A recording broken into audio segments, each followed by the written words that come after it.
끝났다. 모든 것이 끝났다. 당신은 정녕 모르신다는 말이요? 그것을 아직 깨닫지 못하고 있다는 것인가?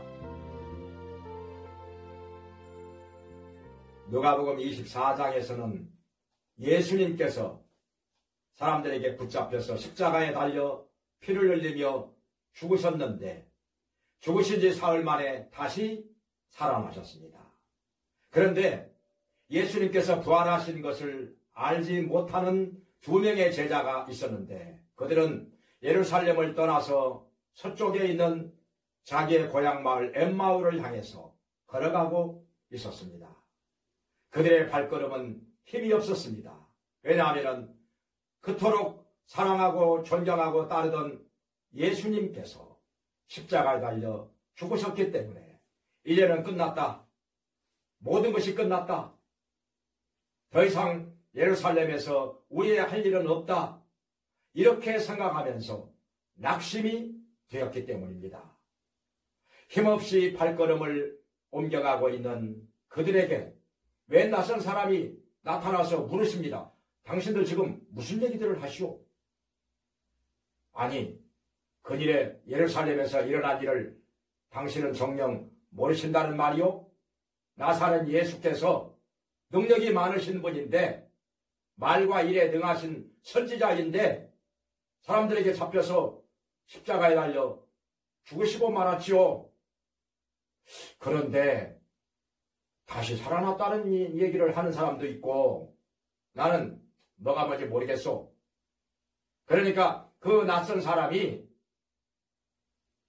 책망을 합니다. 이 미련하고 선지자들의 말을 더디 믿은 자들이요. 모세율법에 그리고 선지자의 글에 나사렛 예수가 죽었다가 다시 살아나야 할 것이 기록되어 있는데 그것을 아직 깨닫지 못하고 있다는 것인가 하면서 성경을 풀어가지고 자세하게 예수님의 부활에 대해서 설명을 해주는 것이었습니다. 그때 그들의 마음은 뜨거웠었습니다. 그러나 함께 가면서 말씀을 나누고 있는 예수님이 부활하신 예수님인 것을 전혀 알지 못하는 것입니다. 성경은 말씀하고 있습니다. 그들의 눈이 가려워져서 신 것을 알지 못하더라. 그렇게 말씀하고 있습니다. 마침 날이 저물어가면서 자기의 고향 마을에 당도하게 됐는데 예수님께서 계속해서 가는 길을 가시려고 합니다.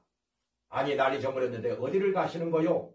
우리 집에 가서 하룻밤 유하고 가십시오.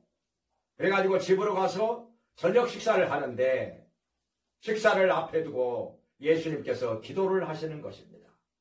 기도하고 나니까 그때서야 그들의 눈이 밝아져서 예수님인 것을 알아보게 되었습니다. 아니 예수님 하니까 그 순간에 예수님은 연기처럼 호련히 사라져 버리셨습니다. 우리 이러고 있을 때가 아니다. 예루살렘으로 돌아가자 해가지고 다시금 예루살렘으로 돌아와서 제자들이 모여있는 곳에 왔더니 웅성웅성 여러 가지 말들이 있었습니다. 시몬 베드로에게 부활하신 예수님이 나타났다고 하고 또 뭐 이런저런 얘기들 하는데 이 2명의 제자들도 자기들 앞에 예수님이 떡을 떼실 때 나타나신 사실을 말씀하였던 것입니다. 그때 예수님이 나타나셔서 너희에게 먹을 것이 있느냐?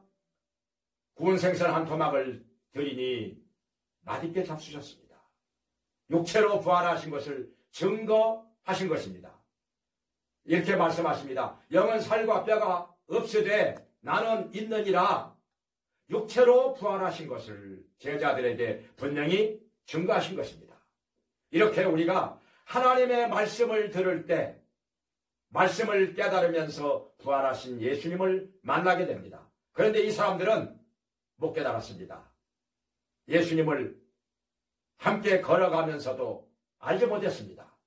그런데 기도할 때 부활하신 예수님을 만날 수가 있습니다. 이들은 저녁 시간 앞에 두고 예수님께서 기도하실 때 예수님인 것을 알아보았던 것입니다. 또 한 가지는 체험을 통해서 부활하신 예수님을 만나게 됩니다. 군생사람 토막을 잡수실 때 제자들은 예수님이 육체로 부활하신 것을 확실히 알게 되었습니다. 그리고 부활의 증인이 된 것입니다. 우리도 부활하신 예수님을 진정 만나고 체험하면서 예수님과 동행하는 삶을 살게 되기를 간절히 바랍니다.